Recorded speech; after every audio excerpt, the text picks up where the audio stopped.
Բարև ձեզ, Ստեփան Գրիգորյան YouTube ալիքի մասնակիցներ։ Ողջունում եմ ձեզ բոլորիդ, այսօր դեկտեմբերի 22-ն է։ Մենք շարունակում ենք մեր աշխատանքը,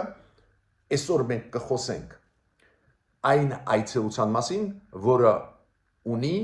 հենց այս 2 օրը, 3 այսօր Նիկոլ Փաշինյանը Ռուսաստան մեկնեց Նիկոլ Փաշինյանը, 3 մասնակցեց ԵԱՏՄ-ի նիստին, այսօր կմասնակցի ԱՊ-ի երկրների գագաթնաժողովին։ Շատ ուշագրավ բաներ կան այս process-ում։ Ինչի հետ է կապված, որ Նիկոլ Փաշինյանը ԵԱՏՄ-ի նիստին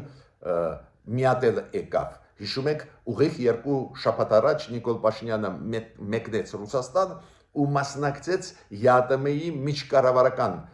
նիստի անդամ պետությունների։ Ինչ իմաստ ունի երկրորդ անգամ գալ։ Դրա մասին կխոսենք։ Բացի դրանից, 3 ԵԱՏՄ-ի նիստում Նիկոլ Փաշինյանը ելույթ ունեցավ ու խոսքեր ասեց դրական Իլհամ Ալիևի մասին, դրա մասին էլ մենք պետք է խոսենք։ Այս նիստը, այս զարգացումները ինչ վտանգներ են բերելու մեզ համար, այսօր կխոսենք, ամենապարզը վտանգավոր օրը այսօր է, քանի որ ԱՊ-ի երկրների նիստն է, ստեղ Պուտինը պլանավորում է առանձին հանդիպել Նիկոլ Փաշինյանի հետ եւ Իլհամ Ալիևի հետ, դա ավտոմատ նշանակում է վտանգներ մեզ համար, պարզ է Պուտինը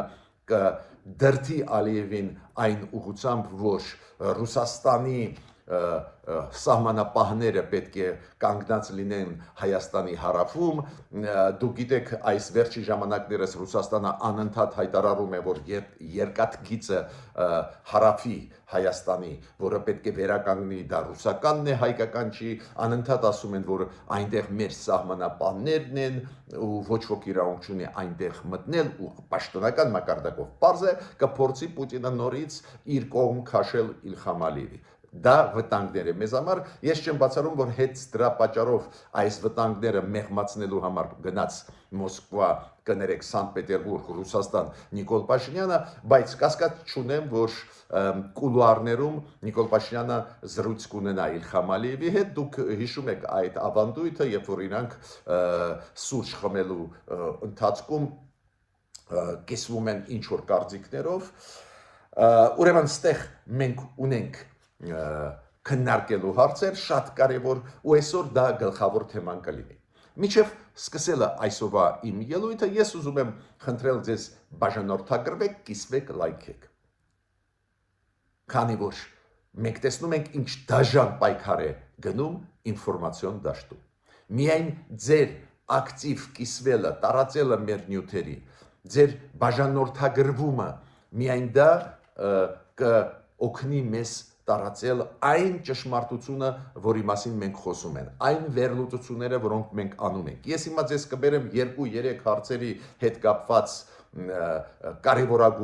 կարևորագույն նորություններ, որտեղից երևում է, որ մենք միշտ ճիշտ ըմբռնում ենք գլխավոր ուղղությունները զարգացման արտաքին հարաբերությունների հետ կապված աշխարհով մեկ, նաև մեր տարածաշրջանի հետ կապված։ Սկսում ենք մեր աշխատանքը, ուրեմն նայեք, Յուրի Ուշակովը ու քննականը Պուտինի ասեց, որ պարզ է Պուտինը կշնորհավորի նոր տարվա եւ Սուրբ Ծնունդի կապակցությամբ Դոնալդ Տրամփին։ Ինչու հարցը տվեցին Յուրի Ուշակովին, որ կշնորհավորի թե ոչ, քանի որ Մարկո Ռուբիոն Սուրբ Ծնունդի կապակցությամբ շնորհավորեց Սերգեյ Լավրովին, Ռուսաստանի արտգործնախարարին։ Պարզ է, ինչու չշնորհավորի Պուտինը Դոնալդ Տրամփին, երբ որ Դոնալդ Տրամփը դուրս բերեց Պուտինին մեկուսացումից։ Եթե Դոնալդ Տրամփը փոխեց քաղաքականությունը Միացյալ Նահանգներին, Դոնալդ Տրամփը Ջո Բայդեն չի, Ջո Բայդենը Ուկրաինան դիտում էր որպես դաշնակից։ Լրջագույն աջակցություն էր տալիս, նաև ֆինանսական, նաև ռազմատեխնիկական։ Դոնալդ Տրամփը ընդհանրապես դադարեցրեց ֆինանսական աջակցություն ու նույնիսկ եթե զինամթերք ծախում է, դա փողով է անում, ոչ թե տալիս է ձրի Ուկրաինան։ Պարզ է, որ ինչի Պուտինը չի շնորհավորի Դոնալդ Տրամպին։ Դոնալդ Տրամպի քաղաքականությունը միջնորդի քաղաքականություն է։ Ինքը հիմա միջնորդ է, ինքը կողմնակից չի Ուկրաինայի, ինքը չի դատապարտում Պուտինին ագրեսիայի համար։ Այդ տեսանկյունից պարզ է ու իդեպ ասեմ ձեզ Մարիա Զախարովան Ռուսաստանի պաշտոնական ներկայացուցիչը արտգործնախարարության, երբ որ հարցրեցին ոնց են զարգանում հարաբերությունները Միացյալ Նահանգներ Ռուսաստան, հատուկ նշեց, որ կան կոնտակտներ, փորձը արվում նորմալացնել, դժվար է գնում, բայց ինքը ասում է Դոնալդ Տրամպը տարբերվում է, քանի որ Դոնալդ Տրամպը նախապայմաններ չի դնում։ Օրինակ Ջո Բայդենի քաղաքականությունը որն էր, ինքը ասում է դադարեցրեք պատերազմը, կսկսենք խոսել նաև սանկցիաների հանման Ռուսաստանի հետ, նաև մեկուսացումից հանման Ռուսաստանի, բայց եթե պատերազմ եք տանում, մենք կշարունակենք սանկցիաները ուժեղացնել եւ մեկուսացման մեջ պահել Ռուսաստանը։ Դոնալդ Տրամպը այլ քաղաքականություն ունի։ Ինքը մեկուսացումից դուրս բերեց Ալյասկայում հանդիպելով Պուտինի հետ քաղաքական մեկուսացումից, դիվանագիտական մեկուսացումից շատ ու շատ պահանջներ Պուտինը, որը դնում է, ինքը դնում է Ուկրաինայի առջև, դες ինքը աշխատում է որպես միջնորդ, փորձում է մեջտեղը լինել։ Ուրեմն շատ հասկանալի է, ինչու Ռուսաստանը գոհ է Դոնալդ Տրամպից ու պարզ է կշնորհավորի նոր տարվա կապակցությամբ։ Հիշում եք, երեք ես շոշափեցի ձեզ այդ շատ զգայուն հարց, միջուկային զենքի չտարածման հարց, միջուկային զենքի ստեղծման հարց, ու ասեցի, որ նույնիսկ Ճապոնիան, որի քաղաքականությունը միշտ միտված էր խաղաղությանը, միշտ Ճապոնիան հրաժարվում էր միջուկային զենքի մասին ընդհանրապես քննարկել, խոսել, բայց հարավային կներեք, Հյուսիսային Կորեայի քաղաքականությունը, Հյուսիսային Կորեայի վտանգը, որ իրանք ունեն միջուկային զենք, այն, որ Հյուսիսային Կորեան լրջագույնս զարգացնում է իր հրթիռային համակարգերը ու հիմա ակտիվ աշխատում է Ռուսաստանի հետ, պարզ է մտահոգություն են առաջացնում Ճապոնիայի մոտ ու հիշում եք երեք ես ասացի Ճապոնիայի կառավարությունը սկսում է մտածել միգուցե Ամերիկայի միջուկային զենքը բերենք Ճապոնիա պաշտպանելու համար մեր երկիրը, քանի որ ակնհայտ է Հյուսիսային Կորեան ձգտում է ստանալ միջուկային զենք, միգուցե նույնիսկ ունի միջուկային զենք, կա կարծիք, որ ունի միջուկային գլխիկներ։ Հիմա աղազանգը պատկերացնում եք, մենք երեք քննարկել ենք, հիմա աղազանգը բարձրացրեց Հարավային Կորեան։ Ու կա ինֆորմացիան, որ Հարավային Կորեան պաշտոնական մակարդակով ունեցել են հանդիպումներ Ռուսաստանի արտգործնախարարությունում, Հարավային Կորեայի դիվանագետները։ Ու բանակցել են հենց միջուկային ծրագրերի Հյուսիսային Կորեայի, որ Հյուսիսային Կորեային չաջակցի Ռուսաստանը այս ոլորտում։ Ու այս աղմուկը բարձրացավ ու նույն Մարիան Զախարովան արձագանքեց, չէ, մեր հարաբերությունները Հյուսիսային Կորեայում ուզում են խաթարել, ուզում են վատացնել, մենք ոչ մի Հարավային Կորեայի հետ գաղտնի բանակցություններ չենք վարում, միշտեր Հարավային կորեացիք ասում են կոնկրետ որ ժամին, որտեղ ում հետ հանդիպեցին արտգործնախարարության շենքում Ռուսաստանի։ Բայց մեծ աղմուկ բարձրացավ դրա հետ կապված, բայց ես ինչու ձեր ուշադրությունը այդ հարցի վրա բարձրացնում եմ։ Միջուկային զենքի հարցերը դա նեյտրալ հարցեր չեն։ Հերու չեն գտնվում ոչ մի երկրից, նաև Հայաստանից, ուրեմն պետք է հետևենք ինչ զարգացումներ դա ստանում են, բայց ամենակարևորը ես դա բերում եմ այդ օրինակները ցույց տալու համար, ինչքան մենք ձեզ այդ Ստեփան Գրիգորյան YouTube-յան ալիքի շրջանակներում ինչքան ճիշտ ենք ըմբռնում, ուսումնասիրում ամենակարևոր հարցերը պետությունների համար։ Եթե դա գիտի մեր կառավարությունը, իմանա մեր կառավարությունը ավելի նուրբ ավելի ուժեղ կարող է աշխատել տարբեր երկրների հետ, հասկանալով ինչ է հուզում այդ երկրներին, իմանալով։ Ու մեր ֆունկցիան հենց դա է այդ ինֆորմացիան տարածել հայության մեջ, որ մեր սփյուռքայությունը իմանա դա, մեր քաղաքացիները իմանան ու նաև մեր կառավարությունը։ Մյուս հարցը, հիշում եք ես ասացի, որ երեք, որ 8 եվրոպական երկրներ, Ֆինլանդիան, Շվեդիան, Բալտյան երկրները, Լեհաստանը Ռումինիան, Բուլղարիան մեծ աղմուկ բարձրացրեցին դրա հետ կապված, որ Ռուսաստանից ուղղակիորեն գալիս են սպառնալիքներ եւ ուղղակի ցամաքով, օդով Ռուսաստանը խախտում է իրենց տարածքային ամբողջականությունը, օդային ամբողջականությունը եւ հիբրիդային վտանգները, այ բուլղարները եւ ռումենները բարձրացնում են այս հիբրիդային վտանգները, որոնք գալիս են Ռուսաստանից։ Ու իրանք առանձին քննարկեցին այդ հարցը, առանձին համատեղ հայտարարություն արեցին, դա շատ կարևոր է, այդ ՆԱՏՕ-ի անդամ երկրներ են, Եվրոմիության անդամ երկրներ են, ստանում են լրջագույն աջակցություն ՆԱՏՕ-ից, Եվրոմիությունից, բայց ասում են դա բավարար չի, քանի որ Ռուսաստանից եկած վտանգները մեծ են։ Ու Ռուսաստանը արձագանքեց օրինակ Ռումինիայի դեպքում։ Ռուսաստանի արտգործնախարարությունը արեց հայտարարություն, մեծ տեքստ է, այս սադրանք է, որ Ռումինիան համարում է Ռուսաստանին իր վտանգը, լրջագույն վտանգը, որ գալիս է հենց Ռուսաստանից, այդ ֆիքսված է նոր ընդունված մի քանի օր առաջ Ռումինիայի պաշտպանության գլխավոր այդ կոնցեպտի մեջ։ Հիմա անցնում եմ այսօրվա գլխավոր թեմային։ Նիկոլ Փաշինյանը երեկ մեկնեց Սանկտ-Պետերբուրգ։ Սանկտ-Պետերբուրգում անցնում է շատ կարևոր միջոցառում Պուտինի համար առաջի հերթին չեմ ասի, որ մեզ համար այդքան կարևոր է, բայց Պուտինի համար շատ կարևոր, որը այնուամենայնիվ մեկուսացումից չի կարող դուրս գալ, ինչքան էլ Դոնալդ Թրամփը իրան չաջակցի,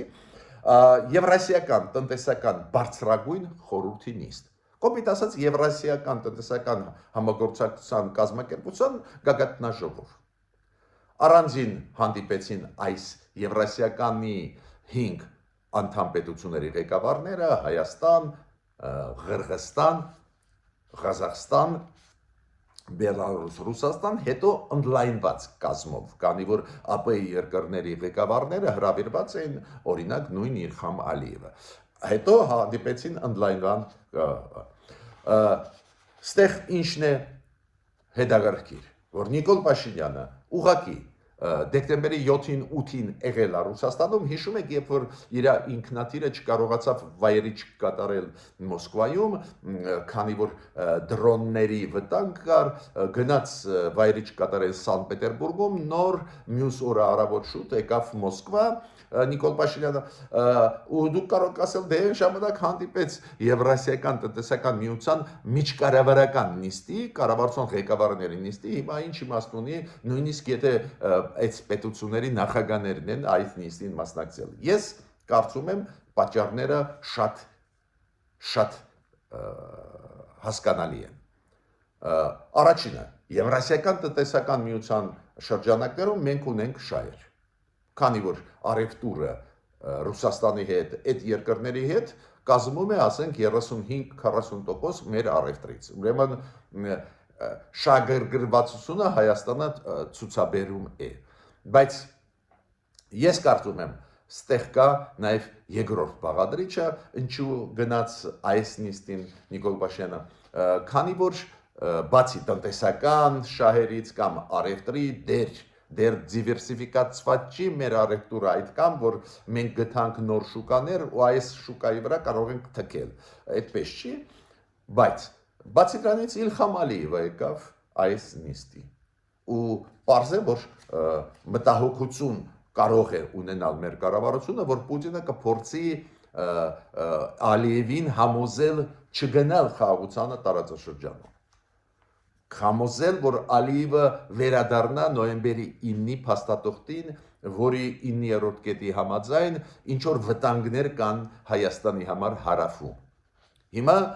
Նիկոլ Փաշինյանը կարողացավ տեղափոխել process-ը Վաշինգտոն, տեղափոխել process-ը դեպի կառուցողական համագործակցություն Ադրբեջանի հետ, հիմա նավթը, գազը, կներեք, նավթամթերքները ուղարկեց, ծախում է մեզ Ալիևը, ավելին իմ ունեցած տվյալներով նաև երկկողմ արևտրի հիմա քայլեր կարվեն մոտ ժամանակներս ու պարզ է Նիկոլ Փաշինյանը մտահոգված կարող էր լինել, այդ իմ ենթադրությունն է ու գնաց Մոսկվա, այս դեպքում Ռուսաստան, այս դեպքում Սանկտ Պետերբուրգ։ Ես պետք է ասեմ, որ նախագահողը ֆորմալ դա Բելարուսն էլ ԵԱՏՄ-ի շրջանակներում դուք գիտեք միջազգային կառույցներում այս դեպի բան կա նախագահող երկիր ֆորմալ պետք է դա լիներ Մինսկում բայց անցնում է Սանկտ Պետերբուրգում Ռուսաստանում բարձ է Բելարուսը որպես անկախ պետություն Ռուսաստանը չի էլ դիտում նախագահողը այդ նիստի ԵԱՏՄ-ի գագաթնաժողովի բարձ է ֆորմալ Լուկաշենկոն է Բելարուսի նախագահան ինքնակոչ բայց ռեալ մենք բոլորս գիտենք որ Ռուսաստանն է բայց մյուս տարի նախագահող երկիրը ԵԱՏՄ-ի շրջանակներում կլինի Ղազախստանը Ինչն է ստեղ հետաքրքիր նորից կրկնում եմ միջև անցնելը Նիկոլ Փաշինյանի ելույթի առանձին ուղղակի դրվագների մասին ես պետք է ասեմ որ օրինակ Վլադիմիր Պուտինը շնորհեց խաղաղության մրցանակ 3 պետությունների նախագահներին Qırğızstani, Ուզբեկիստանի եւ Տաջիկիստանի կենտրոնական Ասիայում ջանքեր գործադրելու որ խաղաղություն լինի բայց հետաքրքիր է իրոք Փաշինյանը եւ Ալիևը լուրջ քայլեր արեցին որ հարավային Կովկասում խաղաղություն հաստատվեց ինչքան կայուն կլինի զարգացումները ցույց կտան բայց միանշանակ արեցին լրջագույն քայլեր որ կայունություն լինի ինչեւ իրանց չշնորհեց խաղաղության մրցանակ Պուտինը այդ մրցանակը Լև Տոլստոյի գրողի անվան մրցանակն է ու ինքը շնորհեց բայց ոչ թե Փաշինյանին Ալիևին որոնք միգուցե ավելի շատ արժանի էին այդ մրցանակ ստանալուց դա էլ ցուցաբերում է վերաբերմունք Հիմա ինչ եմ ուզում ասել օրինակ եւ Բելարուսի նախագահան բարձրացրեց այդ հարցը եւ Նիկոլ Փաշինյանը իր ելույթում որ այս շուկայական հարաբերությունները ԵԱՏՄ-ի շրջանակներում ազատ արևտրի գոտի վատ է աշխատում ոչ բոլոր ապրանքները կարող են ազատ սահմանները հատել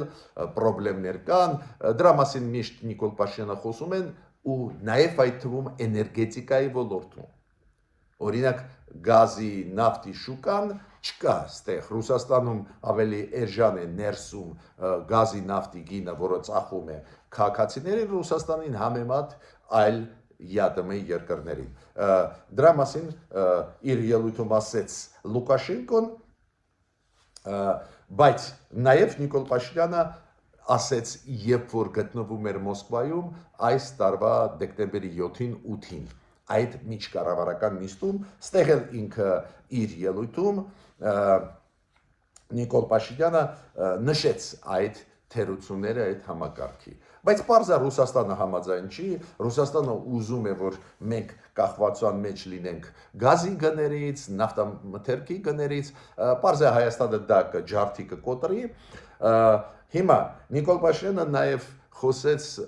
նրա մասին, որ դրական է, որ ԵԱՏՄ-ի շրջանակներում այս նիստում ընդունվեց տուրիզմի հետ կապված կոնցեպտը։ Տուրիզմի հետ։ Պարզ է տուրիզմը, երբ որ մենք ասում ենք, որ զարգանում է Հայաստանում, տուրիզմի զգալի մասը, մոտավորապես 50%-ը դա Ռուսաստանից եկած տուրիստներն են։ Պարզ է ԵԱՏՄ-ի շրջանակներում ինչ որ տուրիզմի հետ կապված որոշումները կարող են մեզ համար օգտակար լինել։ Դա է պատճառը, որ Նիկոլ Փաշինյանը իր ելույթում դա նշեց։ Ես պետք է ասեմ, որ Նիկոլ Փաշինյանը իր ելույթում նաև նշեց, որ Իլհամ Ալիևը լուրջ քայլ արեց ու նավթամթերքները հիմա մտան Հայաստան, բայց գլխավոր քայլը, որը ինքը արեց, ինքը Ադրբեջանի տարածքը տրամադրեց նրա համար, որ Հայաստան մտնող ապրանքները, ծորենը, դա նավթամթերքները Հայաստան մտնող կարող են գնալ հիմա Ադրբեջանի միջոցով ու շնորհակալություն հայտնեց Իլհամ Ալիևին։ Իմ կարծիքով դա շատ լավ քաղաքական քայլ էր։ քանի որ միշտ Պուտինն էլ գովում Ալիևին, հիմա Նիկոլ Փաշինյանը ասում է, «Էս դուք որ միասին մեր դեմ պայմանավորվում էինք, մենք ձեզ Ռուսաստան հավատում էինք, միանակ էինք մնում, հիմա մենք աշխատում ենք Ադրբեջանի հետ, ինչու՞մ է խնդրեմ»։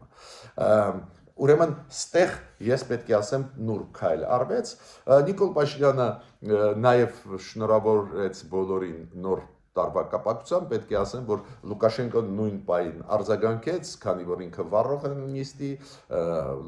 Բելարուսն է